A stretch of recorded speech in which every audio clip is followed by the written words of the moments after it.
Action. ఇండస్ట్రీలో చిన్న సినిమాలంటే ఒక విధమైన భావన ఉంది. అవి థియేటర్లకు ఎప్పుడొచ్చాయో ఎప్పుడు వెళ్లిపోతున్నాయో తెలియనంతగా మారిపోయింది. జాతీయ అవార్డులు ప్రకటించారు. శతమానుభవతి సినిమాను అన్ని విధాల ఉత్తమ చిత్రంగా ఎంపిక చేశారు. బాగానే ఉంది. అదే సమయంలో తొలిసారి తెలుగు సినిమాకు సంభాషణ విభాగంలో అవార్డు వచ్చింది.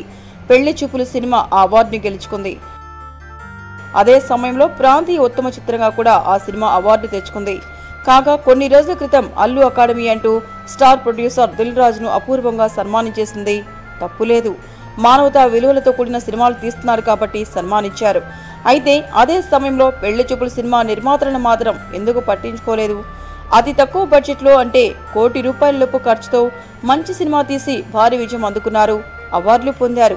అయితే ఈ నిర్మాతలను సన్మానించడానికి పనికిరారా అంటే దిల్ రాజు అల్లు అరవింద్తో థియేటర్ల వ్యాపారంలో భాగస్వామి. ఇక అల్లు అర్జున్తో ఇప్పుడు సినిమా తీస్తున్నాడు.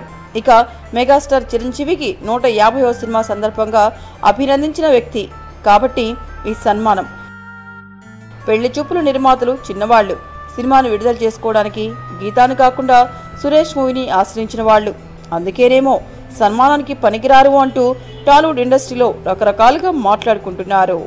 మీకు ఈ వీడియో నచ్చితే ఒక లైక్ కొట్టండి, లేకపోతే కామెంట్ చేయండి. బట్ సబ్స్క్రైబ్ చేయడం మర్చిపోకండి.